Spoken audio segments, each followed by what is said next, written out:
Hi, it's Chris with Citygirlhomestead. So I had a request from someone that asked me how to use the OXO chopper that I have and how to clean it and tear it apart. So that's what I'm going to do for you today. Jack's not here yet because I usually do the prep when he's not here because he doesn't like to do prep. So this is the OXO. It's the one that everything comes out the back. So let me show you what to do here. All right. So the thinner the pieces that slice or the pieces that you want to chop, the thinner that you do. You just chop them along in there. Thicker that you want, make the pieces bigger. I don't want huge pieces, so I cut them into about 4 different pieces and then I chop from there. And I love this thing. I mean, I have that glass one that I love like crazy, but if I'm doing just small things, this is so easy to clean up, so easy to put away, and I use the big glass one for like when I'm doing salads and stuff like that. But this one during canning season, oh my gosh, you guys, for the tomatoes and stuff, it's amazing. So now it all comes out the back here. So everything you just chopped went in the back. Now to take that apart, you're going to lift it up. You're going to pull this piece off of here. Maybe. Of course, because I'm showing it, I never have problems with it. So now this piece completely comes off. Then you see this purple thing right here? If you lift up and you pull, let me put it over this. It cleans out the entire section there for chopping. And then when you get done with cleaning it, you put it in there and do you hear it snap? It snaps back into place. Now for this, you can only chop one piece, one size, that's it. So for this, you're going to grab the back, see that little button there? Pull up. You're going to wash this piece, and this piece I tap like that on the side of my sink before I start to clean. And then I wash it up from there. I've had this one for quite a while, so it's getting old. And then, so to put it back, you put it opposite side, the little skinny side down at the fat part. And then you put it back on there, and it'll snap, just like that. And then you put this back on there, and it stores. So that's how to use the OXO, to use it, to put it together, and to take it apart. If you have any questions, just let me know. I think I do have it on my Amazon store at the bottom. If not, I'll add that to it. And by the way, if you guys ever shop Amazon, anything that you click on beneath under my comments, and it's for Amazon, anything you buy within 24 hours of hitting my link, I get credit for. We get like 0.5% or something. It's not a whole lot, but you know, anything is better than nothing.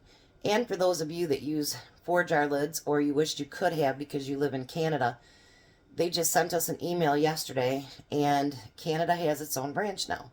So if you look farther down in my description, you will see where it says 4-jar CA. And you can still get all the discounts and everything else in Canada. So, it's coming along for you Canadians. Alright, I'll be back when we do dinner. Alrighty, so Jack is with me. Our special request today was meatloaf. So, I have my meatloaf here in my bowl. And I'm going to take an onion that I chopped up, put that in there. We're going to use 1 package of chicken stuffing mix. You can use whatever flavor you want, but I use chicken. We're going to use 2 eggs.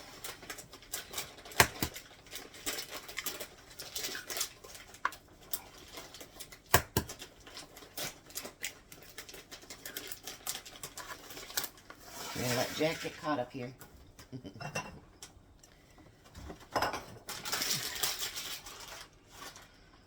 No, I need the trash.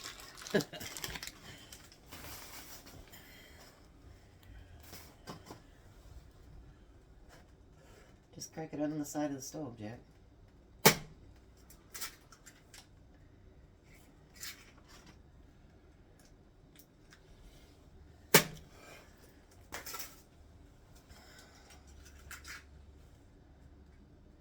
Yeah, don't cook the eggshell. I'll try not to. That would not be good. All right. Throw that in there. And then I'm going to add some ketchup. You don't need a whole lot. I'm going to put a good, probably 1/4 of a cup in there.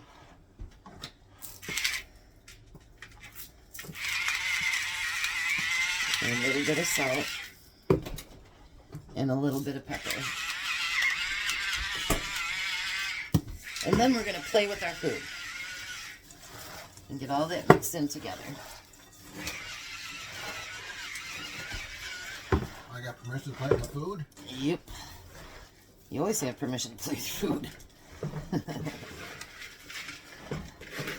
I like to play with my food, so. Make sure you get all that stuff combined in there really, really good. Make sure you... Try to make your stove up. Egg is all broken. Everything is mixed in really, really well. This is actually the hamburger that me and Jack ground up this last weekend. So we did all this on our own. Alrighty.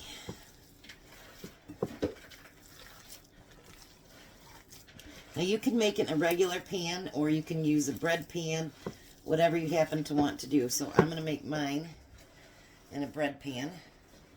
Hopefully it fits. If it doesn't, then we'll go to something else.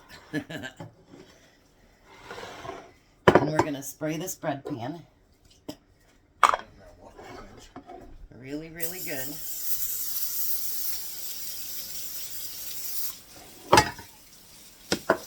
Then you're going to kind of grab up your meatloaf, get it formed a little bit.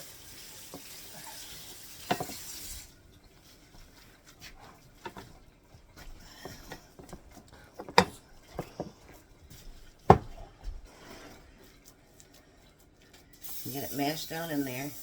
Now I will always bake mine with something underneath of it because if you fill this up really good, it's probably going to drain something. Uh-oh. You got another one? Try up in the cupboard, Jack.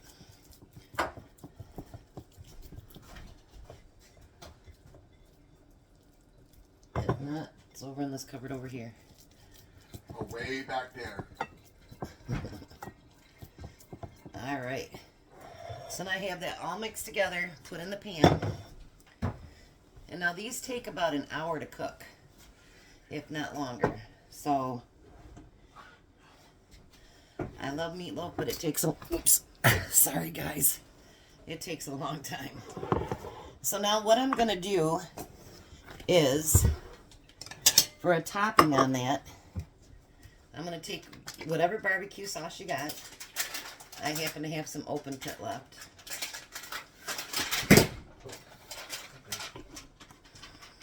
Sorry about the noise.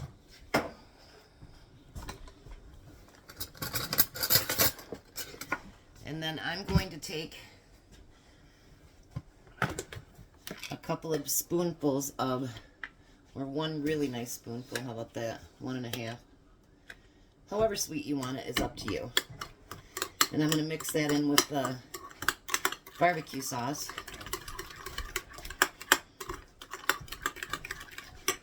And then I'm going to put it on the top of the meatloaf.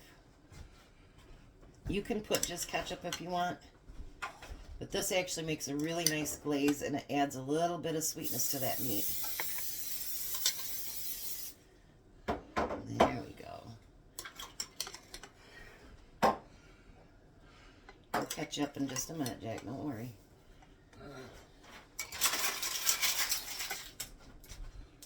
He's getting flustered, I can hear it.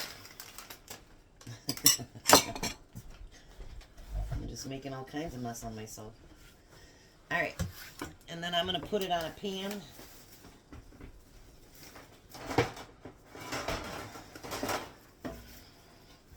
So that it does happen to drip. We'll put Jack's on there too.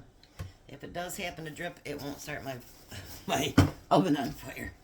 So we'll be back. I am going to do something that Jack's, I don't know what he's going to have for a vegetable tonight. We do have potatoes over here going. or they will be going, I should say, to go with it. So I'll be back when I show you what else I'm going to make for dinner. Alrighty, now for my vegetables for tonight, I've got green beans. So I got a little bit of butter in my pan here, a can of green beans, and I also have some bacon that I'm going to break up in there. I don't know what veggie you're having tonight, Jack.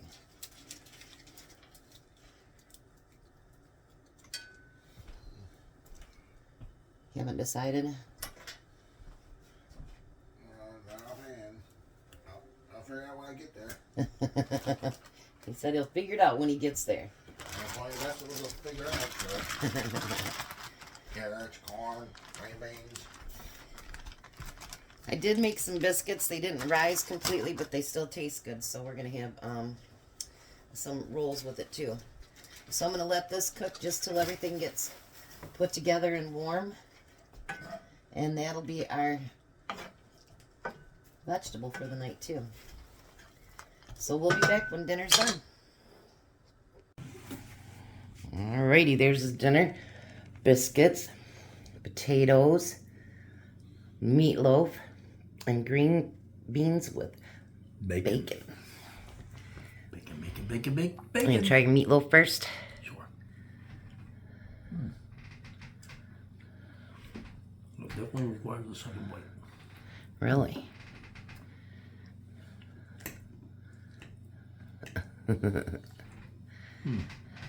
You try your biscuit.